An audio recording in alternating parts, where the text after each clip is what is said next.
বিশাল বড় একটা দিন, মহান একটা দিন, মারাত্মক একটা দিন আমাদের সামনে আসতেছে। বলেন এটা এই দিনের নাম কি? কিয়ামত। কথা কর না, এই দিনের নাম কি? এটারে আল্লাহ কইছে লিয়াউমিন আযীম, বিশাল বড় একটা দিন আসতেছে, কঠিন একটা দিন আসতেছে।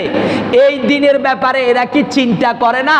এরা যে অন্যায় করতেছে, ওজনে কম দিতেছে, নামাজ পড়ে না, রোজা রাখে না, হজ করে না, যাকাত দেয় না, দ্বীন ইসলাম মোতাবেক চলে না, সুদ খায়, ঘুষ খায়, অন্যায় অবিচার করে, এরা কি চিন্তা করে না? আলা ইয়াযুন্নু উলাইকা আন্নাহুম মাবউসুন, এরা কি চিন্তা করে না লিয়াউমিন আযীম, এদেরকে একদিন উঠানো হবে বিশাল মহান একটা দিবসে।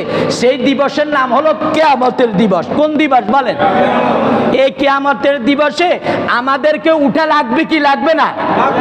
কেউ কি কিয়ামতের দিবস থেকে পালায়ন করে অন্যদিকে চলে যাইতে পারবো না। আল্লাহ কয় এরা কিয়ামতের দিন যে উঠবো এই চিন্তা করে না রে। ও জালিম, ও জালিম, চিন্তা করস না নি একটু? তুই অন্যায় করস কিভাবে? আলা ইয়াযুন্নু উলাইকা আন্নাহুম মাবউসুন, তোরে আমি তো উঠাইও, তোকে তো আমি উঠাইও, তুই যে অন্যায় এগুলা করতেছ এগুলার হিসাব আমাকে দেওয়া লাগবে, আমাকে দেওয়া লাগবে, হিসাব দেওয়া লাগবে।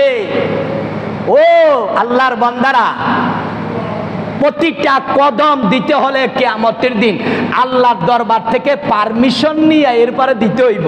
অনে না দেন অমানে জিয়ানো ইচ্ছে হিয়ানো চলে যান, কিন্তু একদিন আসবে আল্লাহর হুকুম ছাড়া এক কদম লড়া সম্ভব হবে না।